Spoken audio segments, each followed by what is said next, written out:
দুই চোয়ালের মধ্যবর্তী অঙ্গ অর্থাৎ মুখ, তার জিহ্বা, তার ঠোঁট, তার মুখ, এটাকে হারাম থেকে নিয়ন্ত্রণ করবার দায়িত্ব যে নিয়েছে, অর্থাৎ এই মুখ দিয়ে হারাম কথা বলে না, হারাম কিছু খায় না, মুখ দিয়ে যত রকমের আল্লাহর অবাধ্য কাজ করা যায় সেগুলোর কোনোটা করে না, সে মুখকে কন্ট্রোল করে। এবং তার দুই রানের মধ্যবর্তী অঙ্গ অর্থাৎ তার সম্ভ্রম, তার ইজ্জতকে যে ব্যক্তি সংরক্ষণ করতে পারে, নবীজি বলেছেন মাইয়াদমান লিমা বাইনা লিহিয়াইহি ওয়া মা বাইনা রিজলাইহি আদমান লাহুল জান্নাহ, যে ব্যক্তি তার দুই চোয়ালের মধ্যবর্তী অঙ্গ আর দুই রানের মধ্যবর্তী অঙ্গ, এই দুটি অঙ্গে কোন প্রকার কালিমা লাগতে দেয় না, এগুলোকে হারাম থেকে বাঁচাবার সংগ্রাম করে, দায়িত্ব নেয়, সে এগুলাকে দায়িত্ব নিয়ে হেফাজত করে। নবীজি বলেছেন তার জান্নাতে যাওয়ার দায়িত্ব আমি নিলাম। ভাইরা আমার, প্রিয় নবী সাল্লাল্লাহু আলাইহি সাল্লাম যদি কারোর জান্নাতে যাওয়ার দায়িত্ব নেন, তার আর কোনো ভয়ের কারণ আছে?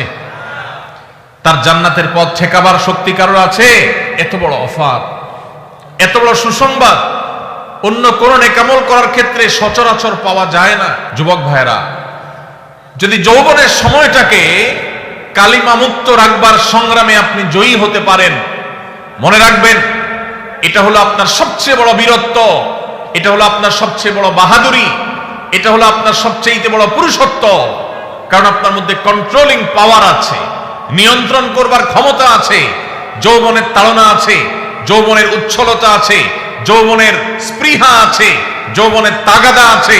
সেটা আপনাকে হারামের দিকে যেতে বলে, এবং হারামের দিকে যাওয়ার জন্য শত সহস্র অফার এবং সুযোগ আপনার সামনে আছে। এরপরও আপনি নিজেকে যদি নিয়ন্ত্রণ করতে পারেন, নিজেকে যদি আটকে রাখতে পারেন, হারাম থেকে যদি বাঁচাতে পারেন, তাহলে মনে রাখবেন আজ এই 2025-এর যে পৃথিবী, আধুনিক পৃথিবীতে এর চাইতে বড় বীরত্ব মুসলিম তরুণের জন্য আর কোনো কিছুই হতে পারে না। মুসলিম তরুণের সবচেয়ে বড় বীরত্ব, সবচেয়ে বড় তার সংগ্রামের জায়গাটা হলো সে তার ঈমান আমলকে হেফাজত করার পাশাপাশি তার চরিত্রকে কালিমা মুক্ত রাখতে পেরেছে। আল্লাহ তাআলা আমাদের যুবক ভাইদেরকে সেই তৌফিক দান করুন।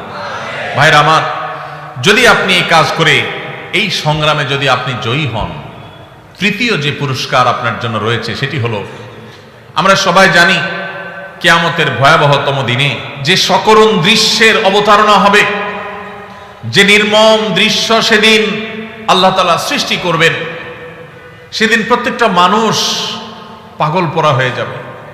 মাথার খুব কাছাকাছি সূর্যের অবস্থান হবে, এখনকার মতো লক্ষ লক্ষ